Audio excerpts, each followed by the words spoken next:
नमस्कार, आप देख रहे हैं न्यूज इंडिया। आपके साथ में हूं वंदना स्टोरी। बात करेंगे खान सर की। जी हां, पटना के खान सर एक बार फिर से सुर्खियों में हैं।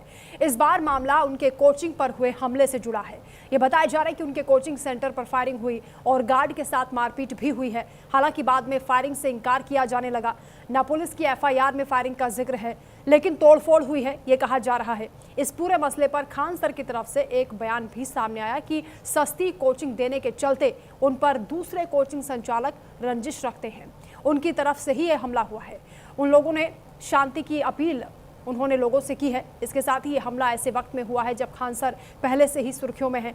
एक पत्रकार के बयान को लेकर लगातार विवाद सोशल मीडिया पर छिड़ा हुआ है और इस विवाद के केंद्र में भी कहीं ना कहीं खान सर है। तो वैसे ये पहला मौका नहीं है, इससे पहले भी खान सर विवादों से जुड़े रहे हैं, लेकिन इन सब के साथ एक सच ये भी है कि वो सेलिब्रिटी बन चुके हैं और अब तक कई रियलिटी शोज में भी हिस्सा ले चुके हैं। उनकी तारीफ बड़े बड़े लोग करते हैं। इसी मसले पर हम अपने मेहमानों के साथ चर्चा भी करेंगे और जानने की कोशिश करेंगे कि आखिर हमलावर कौन हो सकते हैं, कौन है जो खान सर को टारगेट करना चाहता है। लेकिन उससे पहले खान सर क्या कह रहे हैं वो आपको सुनवाते हैं। पुलिस की जांच आएगी, हम लोग को भी पता चलेगा। हम लोग यहाँ कोई लड़ाई झगड़े के लिए तैयार होकर नहीं बैठता है कि क्या हुआ क्या नहीं। जो सबसे पहले इसी जगह जहाँ आप खड़े हैं, यहीं से गार्ड को घसीट के ले जाकर वहां मारा गया। गार्ड को इतना चोट लगा है कि अभी वो कुछ बताने की स्थिति में नहीं है। जैसे हम लोग के पास आएगा एग्जैक्ट चीजें बताने लगेंगे। हम लोग को भी आइडिया नहीं रहता क्योंकि विद्यार्थी का एरिया है। यहाँ कई बार ऐसा होते रहता है, कभी क्रिकेट हुआ तो हो हंगामा होते रहता है। तो शुरुआती कुछ दौर में ऐसा लगा था कि शायद कोई क्रिकेट हो रहा है, लेकिन जब पता चलने लगा कि लड़ाई झगड़ा हो रहा है तो मेन बच्चे को बचाने के लिए गार्ड था, रात की ड्यूटी।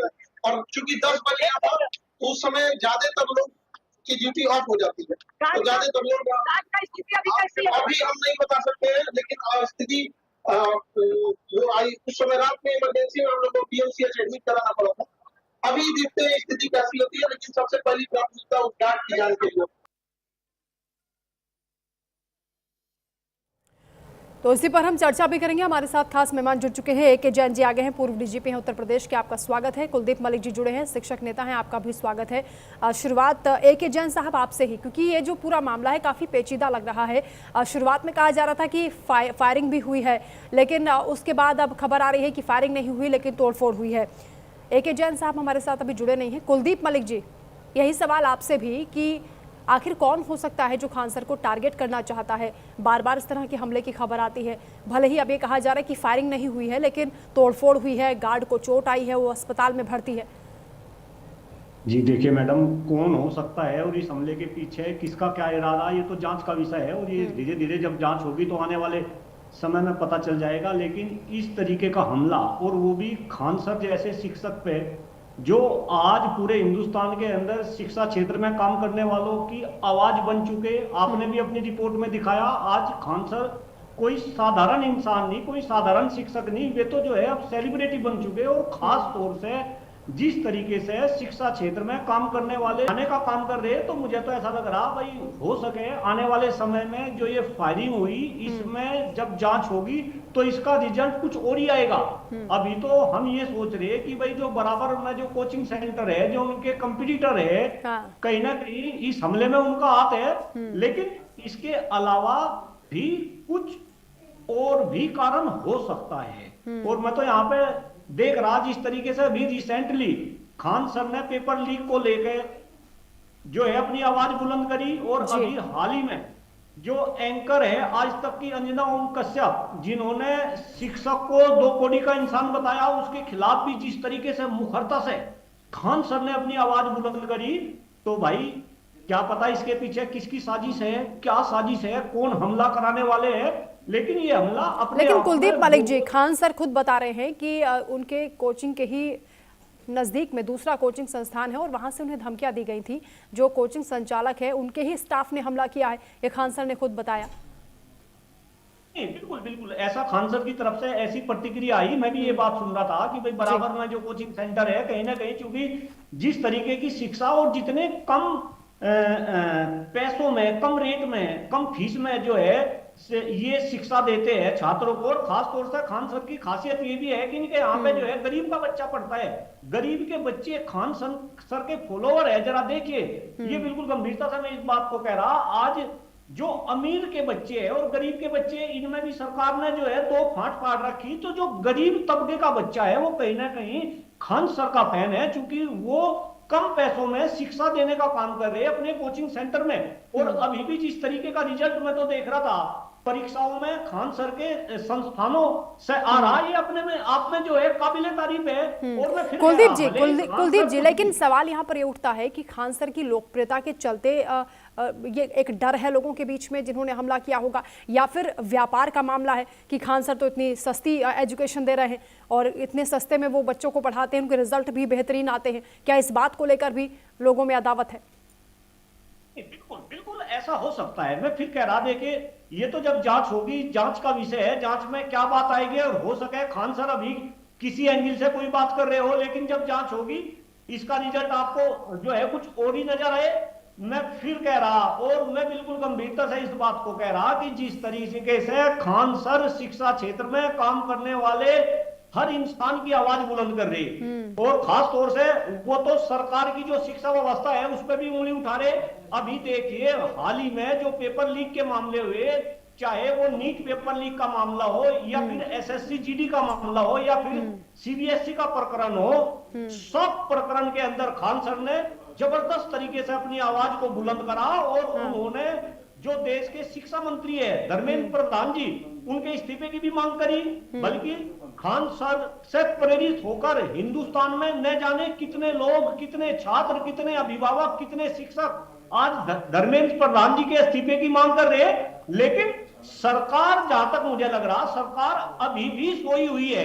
तो कहीं इस कुलदीप जी, के पीछे भले ही ठीक है, भले ही है, खान सर उन मुद्दों को उठा रहे हो जिससे सरकार असहज हो सकती है, लेकिन उन्होंने तारीफ भी की है कि राज्य प्रशासन की ओर से यहाँ रात भर जो पुलिसकर्मी थे तैनात रहे, ऑफिसर्स भी यहाँ पर मौजूद रहे और उनकी सिक्योरिटी के तमाम इंतजाम यहाँ पर किए गए। ए के जैन जी भी हमारे साथ जुड़ गए हैं, पूर्व डीजीपी हैं उत्तर प्रदेश के, आपका स्वागत है। ए के जैन सर, जो तस्वीरें सामने आ रही हैं, क्या लग रहा है, आप अपने अनुभव से बताइएगा कि ये जानलेवा हमला था या फिर डराने धमकाने की कोशिश है?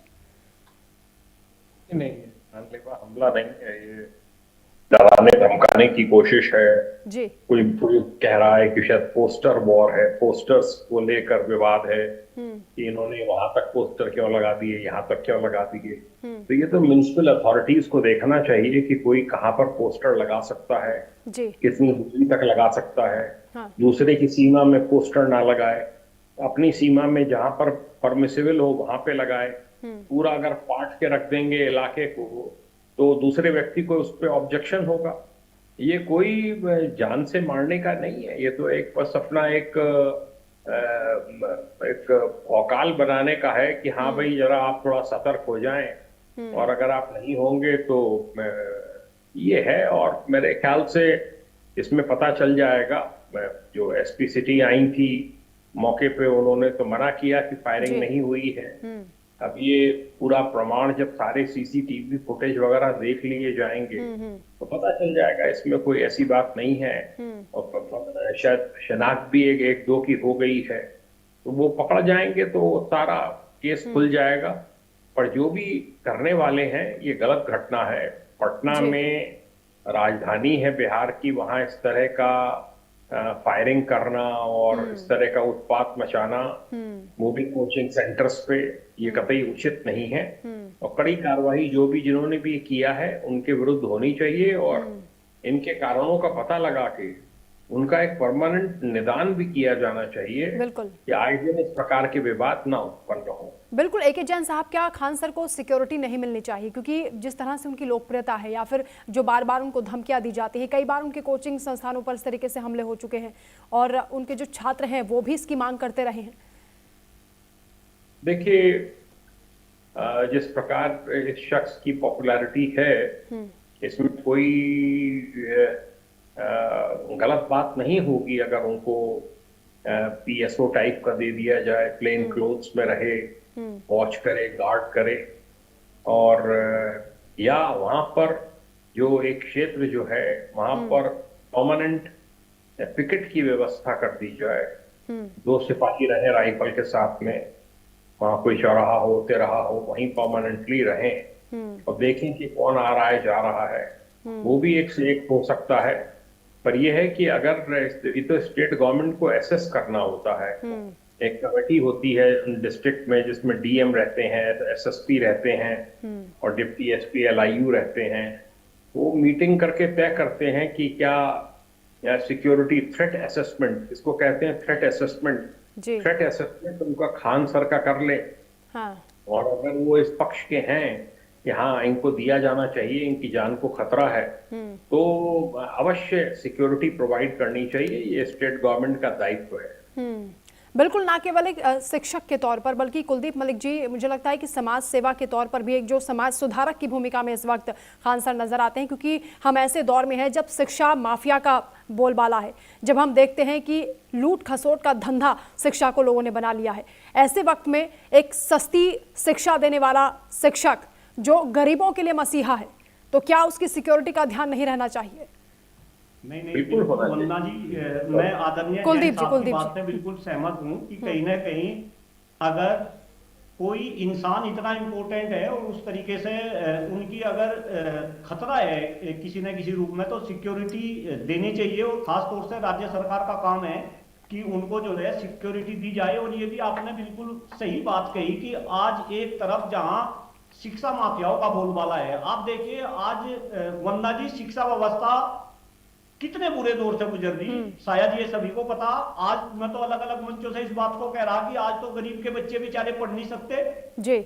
आज देखिए जैसे ही हिंदुस्तान के अंदर अपनी माँ के पेट से बच्चा निकलता है तो उसका फ्यूचर डिसाइड हो जाता है। अगर वो अमीर का बच्चा है तो वो प्राइवेट विद्यालय में जाएगा, और अगर गरीब का बच्चा है तो वो सरकारी विद्यालय में जाएगा। और जब ये दो बच्चे 10+2 के बाद कंपटीशन के लिए आएंगे तो सरकार इस पेपर लीक करा रही है। आप देखिए 40-40, 30-30 लाख रुपए में नीट के पेपर बिक रहे हैं। यानी कि देश की शिक्षा व्यवस्था अगर इतने बुरे दौर से गुजर रही कि जहां केवल और केवल अमीरों का बोलबाला है, और वहां पे कुछ इंसान अगर इसके लिए संघर्ष कर रहे हैं, उसमें हमारे जैसे इंसान भी आगे सांसद जैसे लोग होंगे, तो कहीं ना कहीं इनकी सिक्योरिटी का पूरा दामोमदार ये सरकार पे है। सरकार को कहीं ना कहीं इन लोगों की सेफ्टी का, सिक्योरिटी का ध्यान रखना होगा। और जिस तरीके की सिक्योरिटी इनको चाहिए उस तरीके की सिक्योरिटी इनको प्रोवाइड करनी चाहिए, क्योंकि अल्टीमेटली ये भी तो देश के नागरिक है।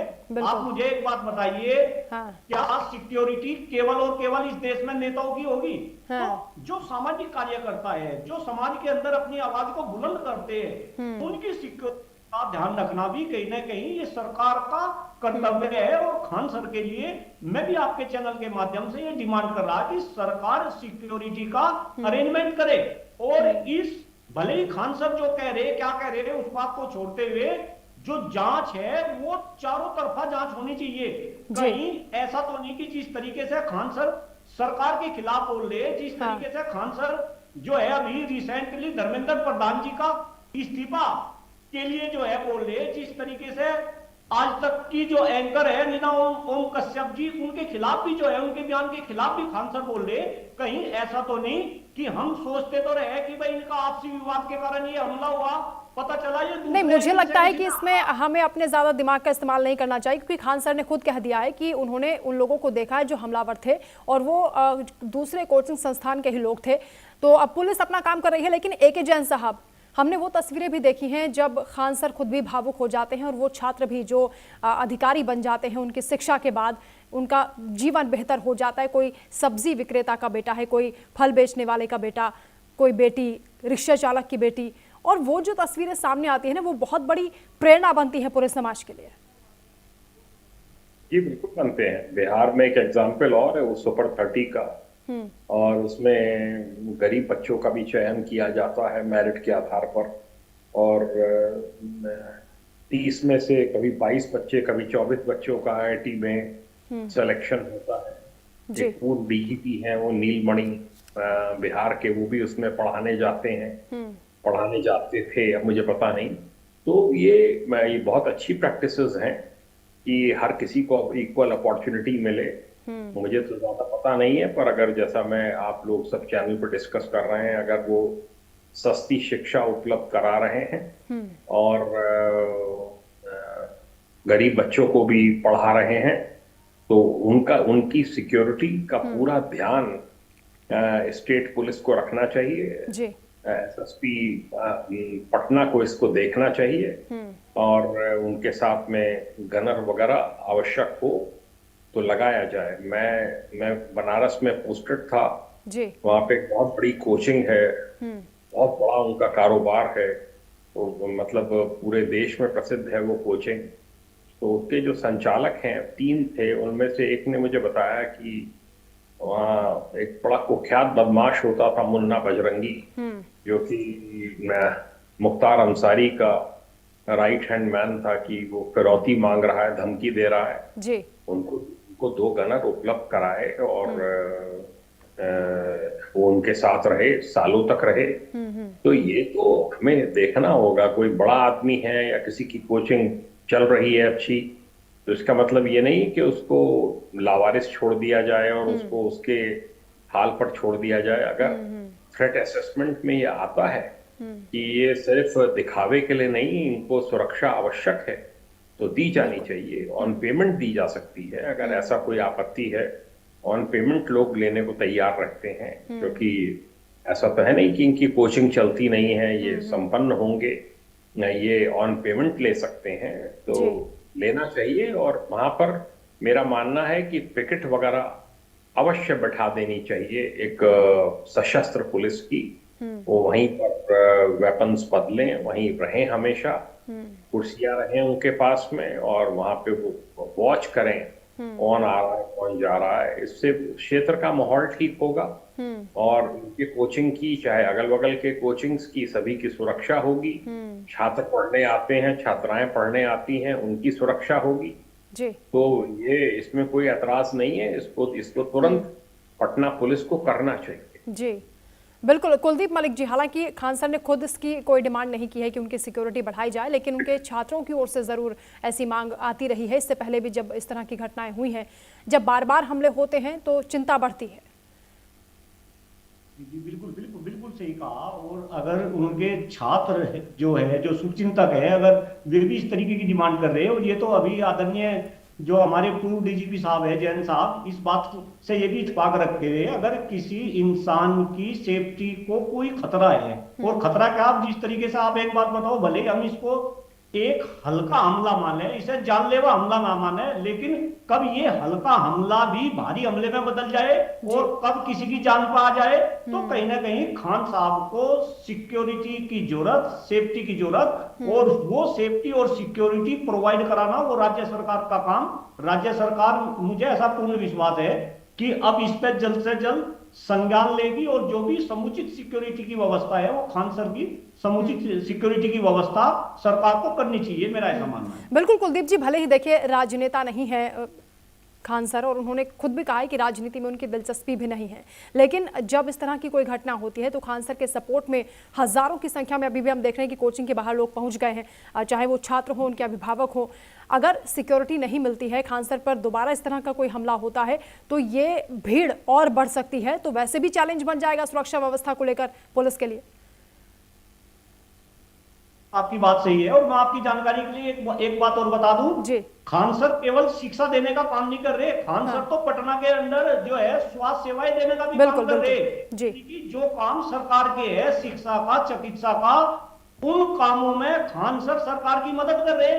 तो अगर खान सर सरकार की मदद कर रहे शिक्षा और चिकित्सा जैसे काम में, तो ये सरकार की रिस्पॉन्सिबिलिटी है। भाई एक बात बताओ, खान सर तो इस देश के, इस समाज की धरोहर है, उस धरोहर की सेफ्टी हो, उस धरोहर की सिक्योरिटी हो, उसके ऊपर आने वाले समय में कोई आंच ना आए, कोई आंख उठाकर उस धरोहर की तरफ को देख ना सके।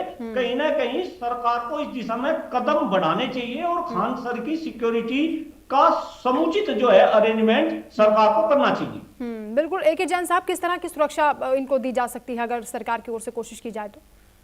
देखिए, डायल 112 की गाड़ियां होती हैं, हाँ। उनके स्टेशनरी पॉइंट्स होते हैं कि कहाँ पे रहेंगी, बहुत तरीके हैं। पटना में पूरा फ्लीट होगा डायल 112 का, एक गाड़ी वहीं रात में स्टेशन की जा सकती है, उसी क्षेत्र में पेट्रोलिंग करे, उस क्षेत्र में घूमे, कोई आता जाता हो रात बिरात बिना नंबर की मोटरसाइकिल। देखिए, ये तो डिपेंड करता है क्या इंटेंशन है। बिना नंबर की मोटरसाइकिल घूम रही है, 3 लड़के उस पर घूम रहे हैं, तुरंत चेकिंग करें, चालान काटें। जब सख्ती शुरू होती है तो ये अपराधी और ये सब आपराधिक तत्व सब 2 मिनट में पलायन कर जाते हैं। जी। ये तो एक इंटेंशन होनी चाहिए। लोकल पुलिस की जिम्मेदारी फिक्स की जानी चाहिए, लोकल एसएचओ की, जी। कि अगर दोबारा इनके यहाँ कोई इंसिडेंट हुई तो आपको बर्खास्त कर दिया जाएगा। हाँ। वो खुद ही सुनिश्चित करेगा, वो खुद ही पता लगाएगा, वो पता लगाकर और वो इन सबके खिलाफ कड़ी निरोधात्मक कार्रवाई करेगा। ये कोई बहुत बड़ा कोई गैंग नहीं है। जी जी। ये पता चल जाएगा। और ये भी ना पता चले तो फिर तो शर्म की बात है। अरे भाई, आप ऑल डिटेल निकाल लीजिए, रात में कौन कौन लोग थे वहां पर, किनके मोबाइल्स ऑन थे। हाँ, बिल्कुल। सीसीटीवी फुटेज भी खंगाले जा रहे हैं और इस वक्त एक बड़ी जानकारी सामने आ रही है। खान सर की कोचिंग हमले का एक सीसीटीवी भी सामने आ चुका है, जिसमें कोचिंग सेंटर के बाहर तोड़फोड़ करते हुए लोग नजर आ रहे हैं। इस वीडियो में गार्ड के साथ भी मारपीट करते हुए लोग दिखाई दिए हैं। कोचिंग सेंटर के बाहर तोड़फोड़ करते हुए लोग नजर आए हैं, यानी इस वीडियो में गार्ड के साथ मारपीट होते हुए भी दिखाई दी है और साथ में इस कोचिंग सेंटर में तोड़फोड़ करते हुए भी कुछ लोग दिखाई दिए हैं। हालांकि इससे पहले खान सर की ओर से भी यह दावा किया गया था कि वो इन लोगों को पहचानते हैं। पहले उन्हें धमकियां दी जा रही थी, उन्हें कहा गया था कि 2 दिन के भीतर कोचिंग को तोड़ दिया जाएगा, कोचिंग को उड़ाने की भी धमकी दी गई है। लेकिन फिलहाल वो सीसीटीवी फुटेज सामने आया है जिसमें कोचिंग सेंटर के बाहर तोड़फोड़ करते हुए लोग दिखाई दिए हैं। एके जैन साहब, भले ही फायरिंग की घटना ना हुई हो, लेकिन इसे बहुत संजीदगी से, गंभीरता से लेना चाहिए, क्योंकि तोड़फोड़ हुई है और गार्ड भी लहूलुहान हो गया। जिस तरीके से उसका सिर फोड़ दिया गया, उस पर हमला हुआ। खान सर बता रहे थे कि घसीटते हुए उसको लेकर गए कुछ लोग, अस्पताल में अभी भर्ती है। बिल्कुल सही है आपका कहना, इसमें कोई दो राय ही नहीं है। कोई माफिया थोड़े ही है, ये एक शिक्षक हैं भाई, शिक्षक का काम कर रहे हैं। बिहार, आपको पता होना चाहिए, बिहार में बड़ा जबरदस्त टर्नआउट है छात्रों का और उनके छात्र बड़ी संख्या में आईआईटी में और अन्य एग्जाम्स में अपीयर करते हैं। और बिहार में कोई बहुत ज्यादा रोजगार के साधन नहीं है। देखिए, इस समय जो है, जो डेमोग्राफिक मैं अभी आर्टिकल पढ़ रहा था, बिहार जो है वो 2.8 लेवल है। 2.8 बच्चे एक कपल पर पैदा हो रहे हैं, जबकि रिप्लेसमेंट लेवल 2.1 है। नंबर 2 यूपी है 2.6, नंबर 3 एमपी है 2.4। तो आप ये देखिए, बहुत से प्रदेशों में तो सेकंड बच्चा करने के लिए, थर्ड फोर्थ करने के लिए इंसेंटिव दिया जा रहा है। अभी आंध्र प्रदेश ने अनाउंस किया है 30,000 40,000 देंगे अगर आपका तीसरा बच्चा होगा, चौथा होगा। वजह क्या है? पॉपुलेशन गिर रही है। अभी बिहार एक ऐसा स्टेट है जहां पर की पॉपुलेशन बढ़ रही है, जो मैन पावर सप्लाई कर रहा है। रोजगार बहुत ज्यादा साधन ना होने के कारण बच्चे पढ़ाई में लगे रहते हैं और आगे चलकर कोशिश करते हैं कि डॉक्टर बने या इंजीनियर बने या एमबीए बने और कमा सकें। तो एक ये बड़ा शिक्षा का एक बड़ा वहां पे पोटेंशियल है और आवश्यक है, बहुत आवश्यक है प्रदेश सरकार के लिए, प्रदेश की पुलिस के लिए, वहां के डीजीपी के लिए, एसएसपी के लिए तुरंत इनका थ्रेट असेसमेंट कराएं। और अगर वो अपने निजी व्यय पर नहीं भी लेना चाहते हैं तो सरकारी व्यय पर सुरक्षा सुनिश्चित करें। सीसीटीवी का पूरा वहां पे जाल बिछे और पूरी वहां पे अभी देखिए सब घटनाएं सब बंद हो जाएंगी जी। और जो है इसके पीछे ये है ना कि राजनीति बहुत होती है बिहार में। हर चीज के, हर कोचिंग संस्थान के पीछे जो है नेताओं का संरक्षण है। तो ये सब जो है उसको बिल्कुल अलग करके, दरकिनार करके नए सीएम बने हैं, उनको चाहिए कि इससे बदनामी हुई है बिहार की, पटना की कानून व्यवस्था की, इसमें तुरंत हस्तक्षेप करें, कड़ी कार्रवाई ऑर्डर करें और जो भी सिक्योरिटी की व्यवस्था की जानी हो वो की जाए। अभी फिलहाल वहां पर एक डायल 112 की गाड़ी वहां पर स्टेशन करें, जो वहीं पे रहा करे, वहीं पूरी पेट्रोलिंग किया करे। चौकी खोली जा सकती है ऐसे क्षेत्र में। देखिए 20 तरीके हैं, मैं इसमें क्या करूं, वहां पे चौकी खोली जा सकती है, कमरा लेकर वहां पेट्रोलिंग करें लोग बाग अपना, सब इंस्पेक्टर और सिपाही वगैरह घूमे, कोई घटना नहीं होगी। ये तो पटना पुलिस का दायित्व है जी। इसको सुनिश्चित करें। सिर्फ ये कह देने से काम नहीं चलेगा कि फायरिंग नहीं हुई है, कोई सबूत नहीं मिल रहा है। भाई उन्होंने कहा है, उसकी छानबीन होनी चाहिए। नहीं, वो सीसीटीवी सामने आ चुका है सर, हम देख रहे हैं पत्थर फेंकते हुए लोग वहां पर नजर आ रहे हैं और कितनी बड़ी संख्या में यहाँ पर लोग हैं जो हमला कर रहे हैं, तोड़फोड़ कर रहे हैं। और बहुतों के मुंह पे कोई ढाटा भी नहीं बंधा हुआ है। हाँ। बहुतों के मुंह खुले हुए हैं जी। तो इसका मतलब है वो अपनी आइडेंटिटी को छुपाना नहीं चाहते हैं जी। वो बताना चाहते हैं कि हमने अटैक किया है और आप हमसे दब के रहें, डर के रहें। वो ये भी कहना चाहते हैं। मुकदमा, मैंने पता चला है मुकदमा दर्ज किया गया है, सख्त से सख्त धाराओं में मुकदमा दर्ज होना चाहिए। और जो भी इसमें इन्वॉल्व हैं जी, कोई कोचिंग भी अगर इसमें इन्वॉल्व है, वो कह रहे हैं, वो कोई झूठ थोड़ी बोलेंगे। वो बता रहे हैं कि बगल की कोई कोचिंग है, वो ऐसा कर रहे हैं, तो उनको चाहिए कि बिल्कुल दोषी कोई भी हो, सख्त से सख्त कानूनी कार्रवाई उसके खिलाफ होनी चाहिए। और जो डर और भय का माहौल बनाना चाहते हैं उनके खिलाफ कितनी सख्ती से एक्शन होगा और इन्वेस्टिगेशन के बाद क्या कुछ साफ हो पाएगा, इस पर नजर रहेगी। बहुत शुक्रिया आपका हमारे साथ जुड़ने के लिए, AK जैन जी और कुलदीप जी, तमाम बातचीत के लिए। इसी के साथ यहाँ रुकने छोटे से ब्रेक के लिए, आगे खबरों का सिलसिला जारी है, आप देखते रहिए न्यूज़ इंडिया।